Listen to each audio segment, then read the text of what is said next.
Bonjour, re-bienvenue, j'espère que vous commencez à vous habituer à ces petites vidéos, moi aussi, tout doucement, et aujourd'hui j'ai décidé de ne pas vous parler des différents thèmes d'actualité qui égrènent vos journaux chaque jour, mais peut-être de se concentrer sur un sujet bien précis, à savoir le wokisme, et derrière ça, l'écologie. Alors, à dire où tu veux en venir, je sais que vous êtes nombreux jeunes à me regarder, et ça me fait vraiment plaisir, n'hésitez pas à en parler autour de vous.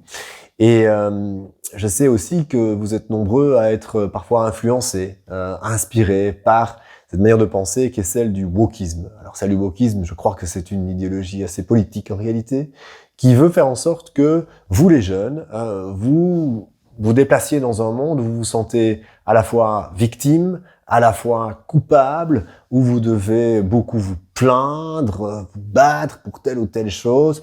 En réalité, un monde et une atmosphère qui est peu sympa, je trouve, et qui est dangereuse parce que derrière ça, votre vraie priorité, vous les jeunes, vous nous l'avez dit et vous me le dites depuis longtemps, et d'ailleurs je me sens quand même toujours un petit peu jeune quand même, c'est la priorité écologique. C'est en gros sauver notre planète. Vous avez été nombreux à manifester il y a quelques années, vous êtes nombreux à nous expliquer en quoi il faut apporter des solutions concrètes. Le problème avec le wokisme, c'est que ça efface précisément ces solutions concrètes-là et ça efface toute une série de véritables réalités. Vous savez, si en Belgique, on arrêtait tous les Belges du jour au lendemain de tout consommer, si on était dans une logique de décroissance, comme même le dire certains, ce serait une goutte d'eau dans l'océan de pollution, de CO2 qui est émis chaque année dans le monde. Ce serait extrêmement peu. Mais vous bien imaginer, vous devriez vous arrêter du jour au lendemain de tout faire. Ce serait pratiquement rien. Mais ça n'aurait pas une implication extrêmement lourde en réalité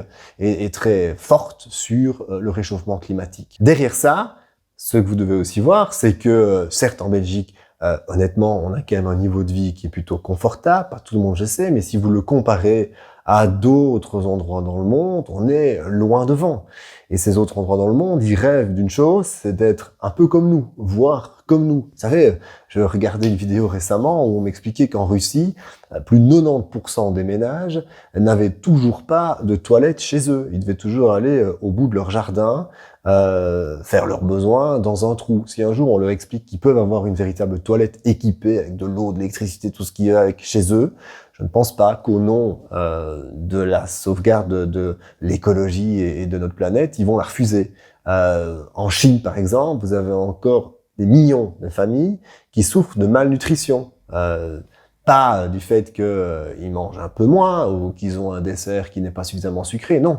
Ils ont réellement des problèmes de malnutrition qui fait que ça a des conséquences gravissimes sur leur santé, sur la santé de leurs enfants. Si vous expliquez aux Chinois demain qui sont dans cette situation-là qu'ils peuvent avoir le même niveau de vie alimentaire en l'occurrence ou de santé que nous ici en Belgique, ils vont pas le refuser au nom de le fait que du coup c'est plus de croissance. Je vais aller plus loin. Je regardais encore une vidéo où le premier ministre, le président de la Chine, M. Xi Jinping, vient d'une famille qui était apparemment fortement maltraitée par son parti aujourd'hui, qui dirige le parti communiste. À force de cette fois battue, pas très bien comment exactement, en fait, il est quand même devenu président aujourd'hui. Et si il est toujours là, c'est parce qu'il a compris une chose, c'est que les Chinois le maintiennent là parce qu'il est parvenu à avoir une croissance forte en Chine depuis de nombreuses années. Donc, faire augmenter le niveau de vie. Derrière ça, c'est vrai, plus de croissance dit probablement aussi plus d'émissions. Et donc, il sait ça et il va certainement pas changer cette dynamique-là du jour au lendemain.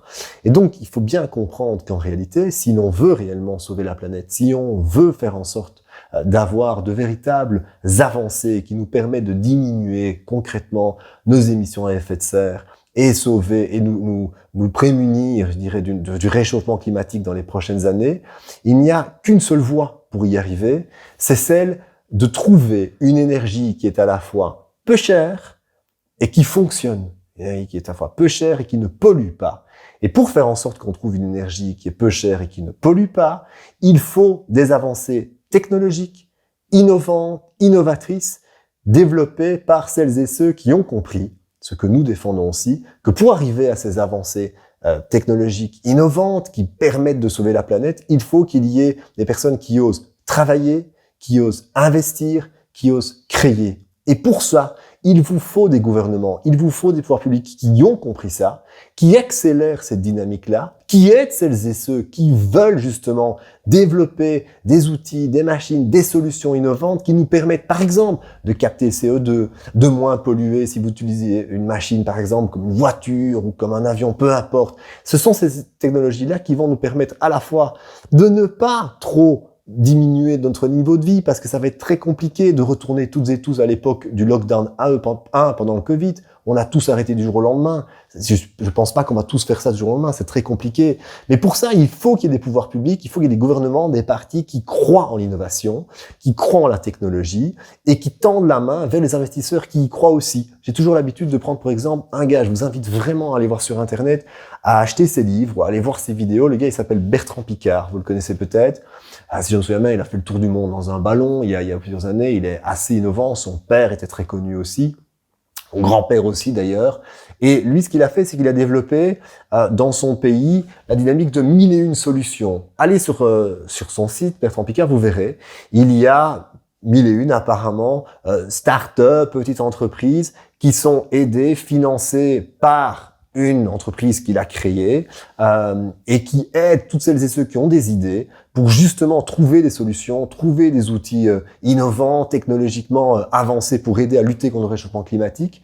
Il les aide. Il les aide et on développe du coup progressivement de plus en plus d'outils d'innovation percutantes en la matière. Et c'est ce que je rêverais de faire par exemple à Bruxelles. Vous savez, à Bruxelles, si vous prenez Bicentral, vous connaissez Bicentral, je suis sûr, au cœur de Bruxelles, vous avez une série de start-up, vous avez des tas de gens qui ont des chouettes idées et qui se réunissent au même endroit pour développer ces idées-là. Les murs deviennent trop petits. Progressivement, ils doivent pousser les murs. Moi, ce que je rêverais de faire, c'est au milieu de Bruxelles, capitale de l'Europe, vous élargissez Bicentral jusqu'à la gare du Midi, jusqu'à la gare du Nord. Vous voyez bien cette grande bande-là. Et là, on y met toute une série d'infrastructures avec les universités, les entrepreneurs qui ont des idées, les gars qui sortent des études, les gens qui ont un peu d'argent et qui veulent investir parce qu'ils veulent croire dans celles et ceux qui ont justement des idées, qui ont fait des études pour.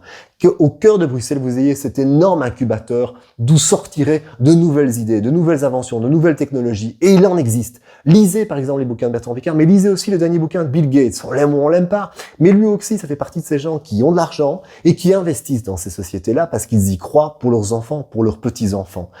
Je ne crois qu'il n'y a que comme ça que l'on parviendra réellement à rapidement enrayer malheureusement les dégâts qu'on a pu provoquer au cours des dernières décennies en matière d'émissions d'effets de serre, de pollution, de gaspillage de déchets, j'en passe et des bien pires. Mais pour ça, il faut saisir l'opportunité de l'innovation, de la technologie et il faut y croire. Il ne faut pas croire que c'est quelque chose d'onérique, de rêvé. Non, c'est quelque chose de réel qui fonctionne. Je vous invite vraiment à regarder sur Internet, à lire ces livres-là ou à regarder les vidéos. Croyez-moi, si vous faites que juste regarder cette vidéo-là ou lire ces articles-là, ce serait déjà une super avancée pour moi, pas technologique, mais quand même, parce que ça veut dire que vous aurez au minimum ouvert votre esprit à aussi cette option-là pour sauver la planète et pas uniquement ouvert votre esprit comme beaucoup trop essaient de le faire à coups de réseaux sociaux, à coups de visuels, à coups de phrases choc, au wokisme, qui vous sentent obligés de vous plaindre, de vous sentir victime, sentir coupable. Non. Il y a une autre voie, beaucoup plus optimiste, beaucoup plus chouette, en fait, à suivre, qui est celle justement de l'innovation. Mais pour ça, on a besoin de notre génération, de votre génération pour y croire, pour y arriver, pour y contribuer. Et ça, au nom de notre belle planète. Voici un tout petit peu par rapport au wokisme à l'écologie. Je continuerai la semaine prochaine sur un autre grand sujet. Merci de m'avoir écouté et regardé. N'hésitez pas à vous abonner et à regarder tous les autres contenus sur mes réseaux sociaux.